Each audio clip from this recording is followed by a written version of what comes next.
जम्मू कश्मीर में सुरक्षा एजेंसियों ने पूरा इलाका छावनी में तब्दील कर दिया है। दिल्ली धमाकों के बाद अब घाटी में जीरो टॉलरेंस मोड साफ तौर पर नजर आ रहा है। सिर्फ सीमाएं ही नहीं, अब मस्जिदें, उनकी फंडिंग, आने जाने वाले लोग और मौजूदा साहित्य सब कुछ सुरक्षा एजेंसियों के रडार पर है। तो दिल्ली धमाकों के बाद एक्शन काफी तेज हो गया है और जम्मू कश्मीर की बात करें तो तेज सुरक्षा अभियान शुरू कर दिया गया। एजेंसियां सत्यापन अभियान चला रही हैं। मस्जिदों में आने वालों से पूछताछ हो रही है। जमाते इस्लामी से किसी संबंध की जांच की जा रही है और पुलिस की तरफ से एफआईआर भी दर्ज किया गया था। बारामूला की अगर बात करें तो आईएफडी संगठन का यहां पर जिक्र हुआ। एफआईआर के बाद मस्जिदों में सत्यापन शुरू किया गया है। मस्जिदों में फंडिंग सोर्स की भी जांच चल रही है, कहां से फंड आ रहे हैं। जम्मू कश्मीर के कई इलाकों में जांच की रफ्तार तेज हो गई है। एक रिपोर्ट देखिए।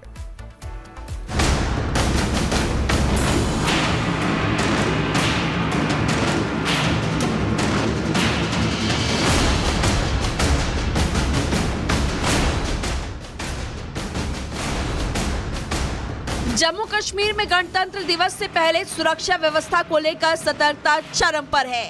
पुलिस और अन्य सुरक्षा एजेंसियों ने चेनाब वैली, एलओसी और अंतर्राष्ट्रीय सीमा से सटे इलाकों में व्यापक सर्च और तलाशी अभियान तेज कर दिया है। दिल्ली धमाकों के बाद अब उसका असर सीधे तौर पर जम्मू कश्मीर में जमीनी स्तर पर दिखाई देने लगा है। केंद्र शासित प्रदेश के कई जिलों में प्रशासन, जम्मू कश्मीर पुलिस और अन्य सुरक्षा एजेंसियों ने व्यापक स्तर पर वेरिफिकेशन ड्राइव शुरू कर दी है। इस सर्वे में मस्जिदों की गणना के साथ संबंधित मस्जिद प्रबंधन समिति के सदस्यों, मौलवियों, मुअज्जिनों का भी ब्यौरा जुटाया जा रहा है। लाल किले के पास नवंबर 2025 में हुए आत्मघाती आतंकी हमले में शामिल व्हाइट कॉलर टेरर मॉड्यूल एक मस्जिद से ही सक्रिय था। उसका एक प्रमुख सदस्य मौलवी इरफान अहमद श्रीनगर में एक मस्जिद का इमाम था। व्हाइट कॉलर टेरर मॉड्यूल के पकड़े जाने के कुछ समय बाद पुलिस ने बड़गाम और श्रीनगर में कुछ और मौलवियों को भी कथित तौर पर राष्ट्र विरोधी गतिविधियों के आरोप में पकड़ा है। इस अभियान के तहत मस्जिदों में आने जाने वाले लोगों की जानकारी जुटाई जा रही है। ये देखा जा रहा है कि कहीं उनका संबंध जमात-ए इस्लामी या किसी अन्य प्रतिबंधित संगठन से तो नहीं है। उत्तर कश्मीर के बारामूला जिले में हालात उस वक्त और गंभीर हो गए जब इदारा फलाए दारें यानी कि आईएफडी नामक एक संगठन का जिक्र पुलिस की तरफ से दर्ज की गई एक एफआईआर में सामने आया। इसके बाद पुलिस ने बारामूला की कई मस्जिदों में जाकर फंडिंग सोर्स की जांच शुरू कर दी। यही नहीं, मध्य कश्मीर में भी इस तरह की कार्रवाई तेज हो गई है। यहाँ मस्जिदों की फंडिंग, कानूनी दस्तावेजों और वहाँ मौजूद धार्मिक साहित्य की गहन जांच की जा रही है। दिल्ली में नवंबर में हुए आतंकी हमले में मौलवी इमरान के शामिल होने के बाद कश्मीर घाटी में अब सुरक्षा बलों की तरफ से मस्जिदों और मदरसों और मौलवियों की जो है अब जांच की जा रही है। इस दौरान एक 4 पेजेस का फॉर्म जो है वो दिया गया है जिसमें हर एक मदरसे और मस्जिद की फंडिंग को लेकर जानकारी हासिल की जा रही है। इसके अलावा वहाँ काम करने वाले जो मौलवी हैं उनके मोबाइल नंबर, IMEI नंबर, उसके अलावा बाकी जो अहम डिटेल्स हैं वो भी ली जा रही हैं। इससे सुरक्षा बलों की कोशिश ये है कि किसी भी देश विरोधी गतिविधि के लिए इस्तेमाल किए जाने वाले धार्मिक संस्थानों पर रोक लगाई जा सके और खास तौर पर वो लोग जो धार्मिक संस्थानों में छिपे बैठे हैं और पाकिस्तानी आतंकी संगठनों के लिए लगातार काम कर रहे हैं उन पर कार्रवाई की जा सके। अब पूरे कश्मीर घाटी के 10 जिलों में ये कार्रवाई सुरक्षा बलों की तरफ से की जा रही है ताकि किसी बड़े आतंकी खतरे से निपटा जा सके। इसके साथ साथ जम्मू कश्मीर के कई रिहायशी इलाकों में तलाशी अभियान चलाए गए हैं। खासतौर पर श्रीनगर समेत सेंट्रल कश्मीर में बीते कुछ दिनों से वेरिफिकेशन प्रक्रिया लगातार जारी है।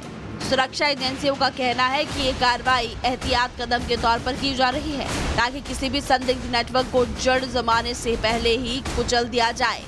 हालांकि इन कार्रवाइयों के बीच जमीनी स्तर पर माहौल तनावपूर्ण बना हुआ है। आने वाले दिनों में इस अभियान की दिशा और असर पर सबकी नजर टिकी हुई है। Bureau report, Republic Bharat. Jammu Kashmir में सुरक्षा एजेंसियों ने पूरा इलाका छावनी में तब्दील कर दिया है। दिल्ली धमाकों के बाद अब घाटी में जीरो टॉलरेंस मोड साफ तौर पर नजर आ रहा है। सिर्फ सीमाएं ही नहीं, अब मस्जिदें, उनकी फंडिंग, आने जाने वाले लोग और मौजूदा साहित्य सब कुछ सुरक्षा एजेंसियों के रडार पर है। तो दिल्ली धमाकों के बाद एक्शन काफी तेज हो गया है और जम्मू कश्मीर की बात करें तो तेज सुरक्षा अभियान शुरू कर दिया गया। एजेंसियां सत्यापन अभियान चला रही हैं, मस्जिदों में आने वालों से पूछताछ हो रही है, जमाते इस्लामी से किसी संबंध की जांच की जा रही है और पुलिस की तरफ से एफआईआर भी दर्ज किया गया था। बारामूला की अगर बात करें तो आईएफडी संगठन का यहां पर जिक्र हुआ। एफआईआर के बाद मस्जिदों में सत्यापन शुरू किया गया है। मस्जिदों में फंडिंग सोर्स की भी जांच चल रही है, कहां से फंड आ रहे हैं। जम्मू कश्मीर के कई इलाकों में जांच की रफ्तार तेज हो गई है। एक रिपोर्ट देखिए।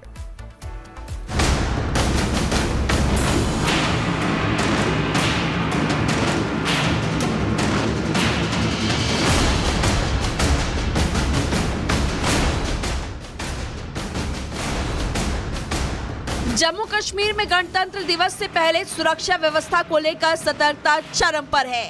पुलिस और अन्य सुरक्षा एजेंसियों ने चेनाब वैली, एलओसी और अंतर्राष्ट्रीय सीमा से सटे इलाकों में व्यापक सर्च और तलाशी अभियान तेज कर दिया है। दिल्ली धमाकों के बाद अब उसका असर सीधे तौर पर जम्मू कश्मीर में जमीनी स्तर पर दिखाई देने लगा है। केंद्र शासित प्रदेश के कई जिलों में प्रशासन, जम्मू कश्मीर पुलिस और अन्य सुरक्षा एजेंसियों ने व्यापक स्तर पर वेरिफिकेशन ड्राइव शुरू कर दी है।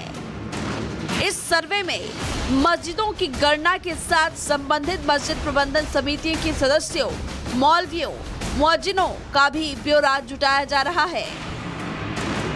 लाल किले के पास नवंबर 2025 में हुए आत्मघाती आतंकी हमले में शामिल व्हाइट कॉलर टेरर मॉड्यूल एक मस्जिद से ही सक्रिय था।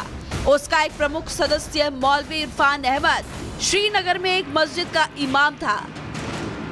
व्हाइट कॉलर टेरर मॉड्यूल के पकड़े जाने के कुछ समय बाद पुलिस ने बड़गाम और श्रीनगर में कुछ और मौलवियों को भी कथित तौर पर राष्ट्र विरोधी गतिविधियों के आरोप में पकड़ा है। इस अभियान के तहत मस्जिदों में आने जाने वाले लोगों की जानकारी जुटाई जा रही है। ये देखा जा रहा है कि कहीं उनका संबंध जमात इस्लामी या किसी अन्य प्रतिबंधित संगठन से तो नहीं है। उत्तर कश्मीर के बारामूला जिले में हालात उस वक्त और गंभीर हो गए जब इदारा फलाए दारें यानी कि आईएफडी नामक एक संगठन का जिक्र पुलिस की तरफ से दर्ज की गई एक एफआईआर में सामने आया। इसके बाद पुलिस ने बारामूला की कई मस्जिदों में जाकर फंडिंग सोर्स की जांच शुरू कर दी। यही नहीं, मध्य कश्मीर में भी इस तरह की कार्रवाई तेज हो गई है। यहाँ मस्जिदों की फंडिंग, कानूनी दस्तावेजों और वहाँ मौजूद धार्मिक साहित्य की गहन जांच की जा रही है। दिल्ली में नवंबर में हुए आतंकी हमले में मौलवी इमरान के शामिल होने के बाद कश्मीर घाटी में अब सुरक्षा बलों की तरफ से मस्जिदों और मदरसों और मौलवियों की जो है अब जांच की जा रही है। इस दौरान एक 4 पेजेस का फॉर्म जो है वो दिया गया है जिसमें हर एक मदरसे और मस्जिद की फंडिंग को लेकर जानकारी हासिल की जा रही है। इसके अलावा वहाँ काम करने वाले जो मौलवी हैं उनके मोबाइल नंबर, IMEI नंबर, उसके अलावा बाकी जो अहम डिटेल्स हैं वो भी ली जा रही हैं।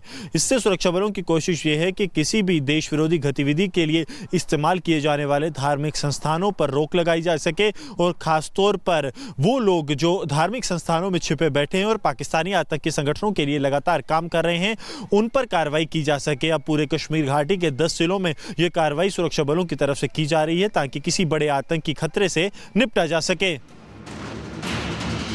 इसके साथ साथ जम्मू कश्मीर के कई रिहायशी इलाकों में तलाशी अभियान चलाए गए हैं। खासतौर पर श्रीनगर समेत सेंट्रल कश्मीर में बीते कुछ दिनों से वेरिफिकेशन प्रक्रिया लगातार जारी है। सुरक्षा एजेंसियों का कहना है कि ये कार्रवाई एहतियात कदम के तौर पर की जा रही है ताकि किसी भी संदिग्ध नेटवर्क को जड़ जमाने से पहले ही कुचल दिया जाए। हालांकि इन कार्रवाइयों के बीच जमीनी स्तर पर माहौल तनावपूर्ण बना हुआ है। आने वाले दिनों में इस अभियान की दिशा और असर पर सबकी नजर टिकी हुई है। Bureau report, Republic Bharat.